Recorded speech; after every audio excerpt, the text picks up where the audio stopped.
Dambudziko ratinaro nderekuti number one, munhu nemunhuwo zvake kwaari akakotsira.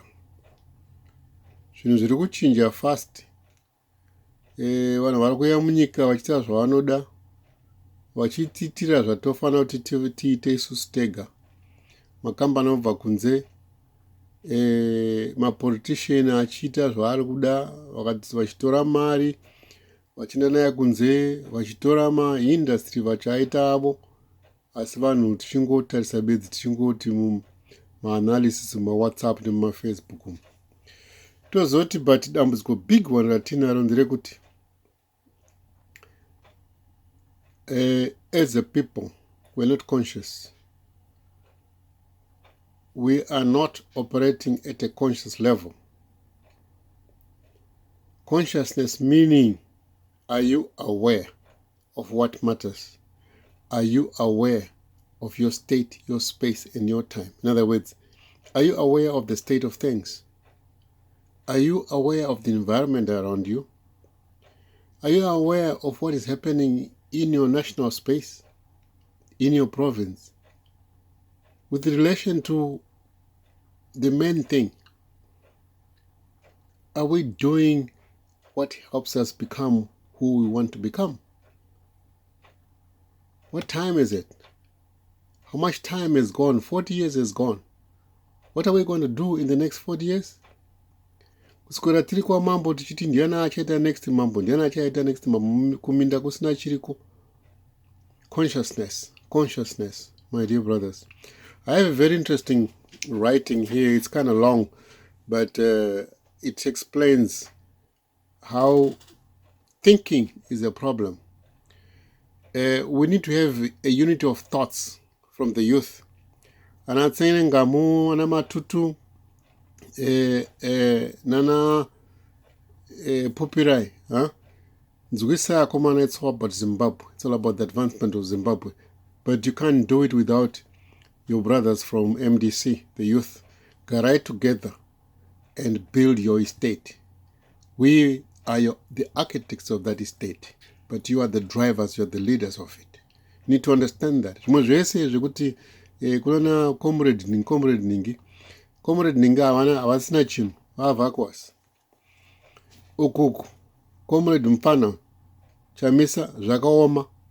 Zvino ndoda kuti munzwe this interesting quote yemukadzi anonzi Ian Phillips akanyora bhuku rinonzi The Art of Original Thinking, The Making of Thought Leader. Anoti, it is awareness, not effort, that dissolves the illusions which drive us based on old assumptions.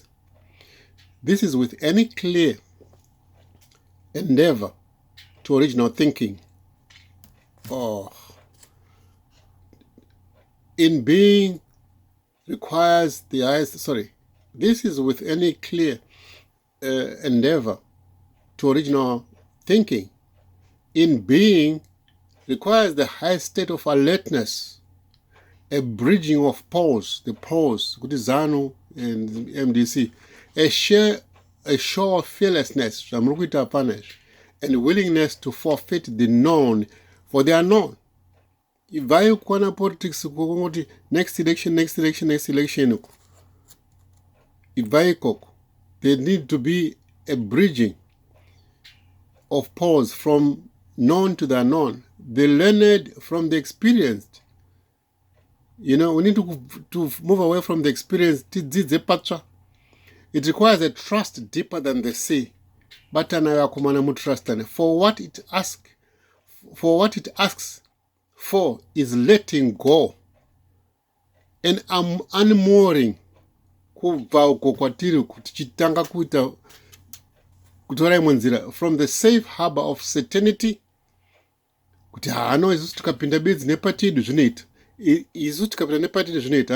And unmooring from the safe harbor of certainty for a journey into the midst of mystery and possibility. In the journey of the midst of mystery of possibility in Zimbabwe, will make Zimbabwe a great nation. That journey with its mysterious, undiscovered state of things is what we need to go after. Let it unfold itself as God has designed it for it to unfold by itself.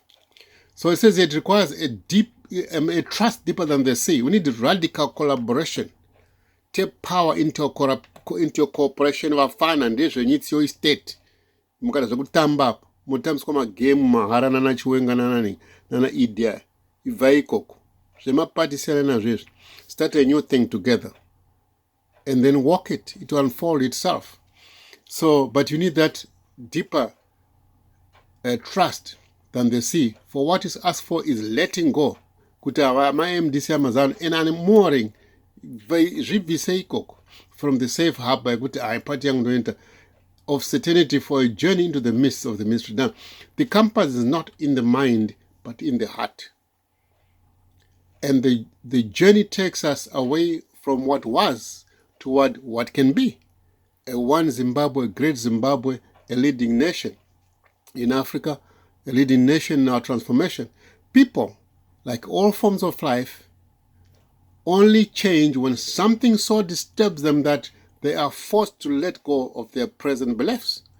Ndopa masvika akomana isigns izvinizvi zvaitika izvikazvo kuda kwaMwari kuronga kwaMwari uku but imofanira kuziva kuti bhora racho radapiwa ndoriita sei. Like I say, sometimes adversity is the signpost to your destiny. Sometimes university of hard knocks actually graduates you into a massive explosive state of progress. People, like all forms of life, only change when something so disturbs them that they are forced to let go of their present beliefs. Nothing changes until we interpret things differently. Nothing is going to change until we interpret things differently. Move away from the politics, they go to democracy. China, haina democratic model, but it's the leading nation. Not that it's the best, the best, but it's achieving its goals. So we need to interpret things differently.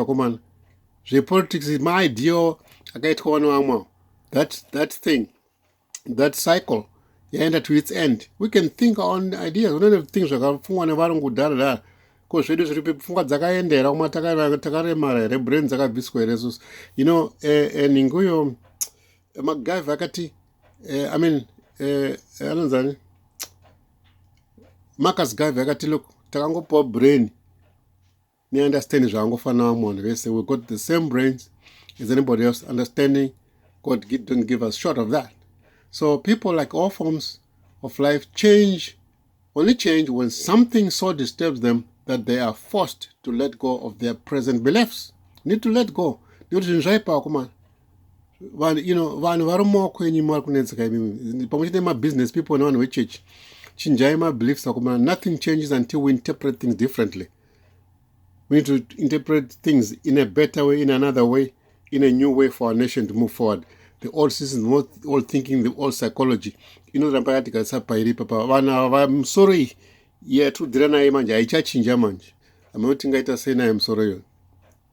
So Lanzi, change occurs only when we let go of our certainty. Kufungwa kuti isusu MDC nditichagadzira zvinhu bedzi. Isusu vezanu nditinogona zvakaramba kumwe kwese uku. Zvazoshanda kwamuri mukuti maita sei? Kana principle yacho is the same. Makatiza kuprinciple mese makatiza. Tikutaura zvinhu zvise science. Tiri muscience ndo medi imomo. Ndo matodya tiri imomo. Kana taimomo taashasha.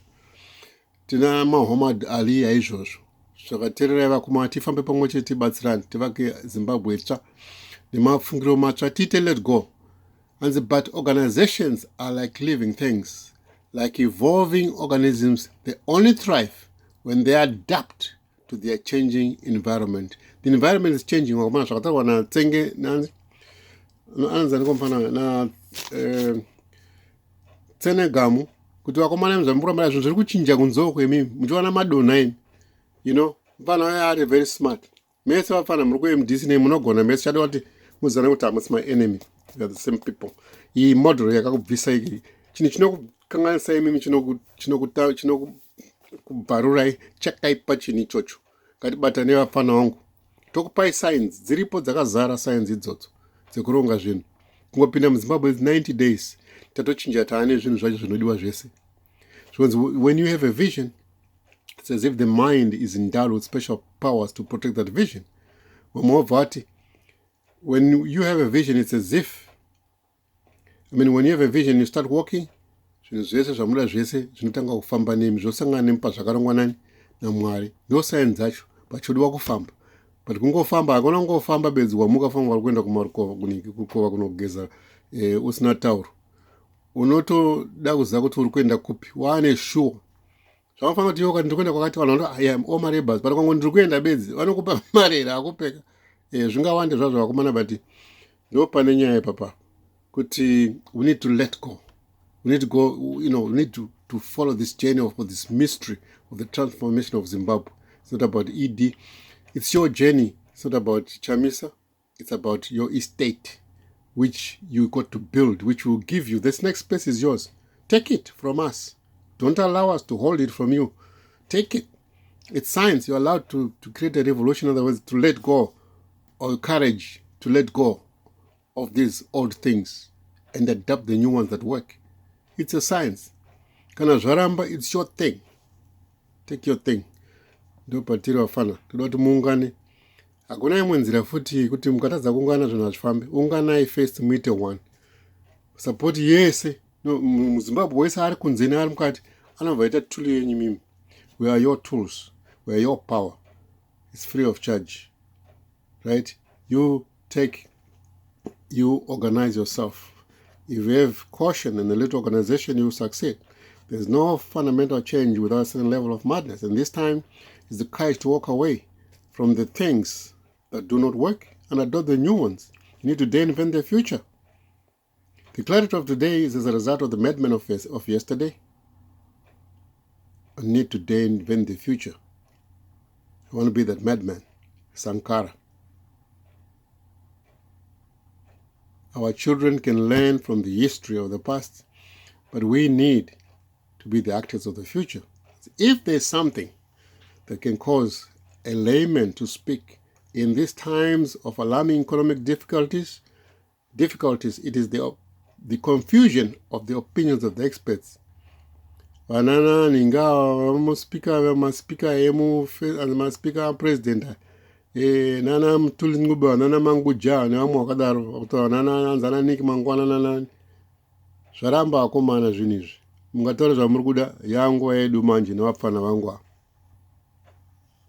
takumotongo manje.